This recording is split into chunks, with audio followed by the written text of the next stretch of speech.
Македонски медиа сервис. mms.mk. Моја општина. Старата и нефункционална станица за прочистување на отпадните води во Свети Николе е делумно оспособена. Оваа станица стоеше исклучена цели 12 години, поради тоа што претходните локални власти оцениле дека трошела струја. Отпадните води од канализацијскиот систем во општината во изминатите години покрај постоењето на вредниот капацитет директно завршуваа во Свети Николска река, притоката на Брегалница, што беше погубно по биодиверзитетот на реката. Граѓаните на Свети Николе пак од друга страна, особено во летниот период, живееа со рејата од системот. Овој систем делумно оспособен, кој според зборовите на градоначалникот Сашо Велковски беа потребни повеќе од 2 години за да се оспособи станицата и теренот околу неа.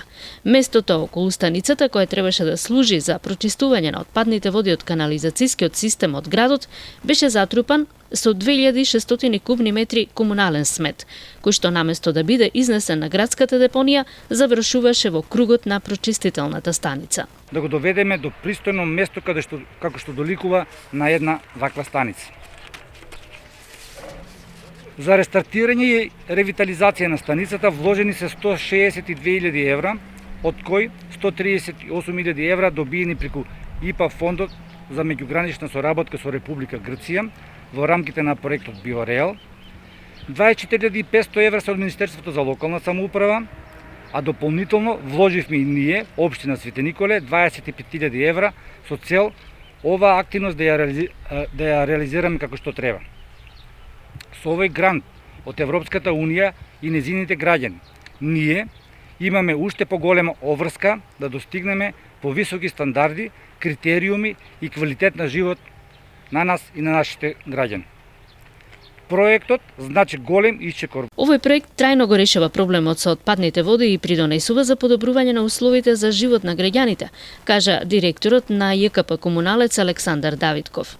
Денес започнуваме со примарен и секундарен третман на отпадните води од општина Свети Николе, со која во наредниот период ќе го подобриме биодиверзитетот на Свети Николската река и заштитиме овчеполието од натамошното загадување. Прочистителната станица во Свети Николе е една од неколкуте вакви во Македонија, што според заменикот министер за животна средина и просторно планирање Јани Макредули е дел и од Европската директива за подобрување на квалитетот на водите. Особено е важно што ова се случува во период кога и трае пандемијата, но инфраструктурните проекти не запираат.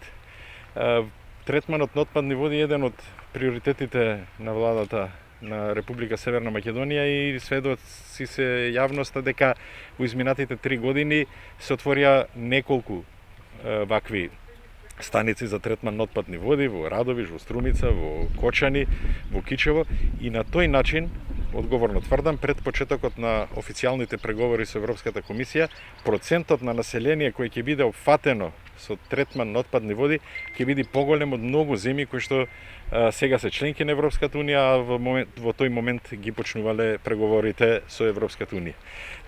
Особено е значајно што еден шут овде што постоел, очигледно просторот сега поинаку изгледа и мислам дека граѓаните можат да ја направат разликата како се однесува општината, одговорен граначалник кон граѓаните, кон барањата на граѓаните и навистина честитки од моја страна. Во летото што следи, жителите на Свети Николе и околината нема да ги затвораат прозорците поради лошиот воздух. Меѓутоа, работите на оспособување на прочистителната станица не се завршени целосно. Општината се надева дека владата ќе изнајде начин комплетно да го оспособи овој систем за прочистување, кој ќе придонесе за намалување на загадувањето на подземните и надземните води на Свети Николска река, но и подобрување на квалитетот на амбиенталниот воздух, што е една од европските директиви.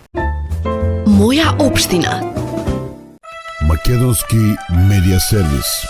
mms.mk.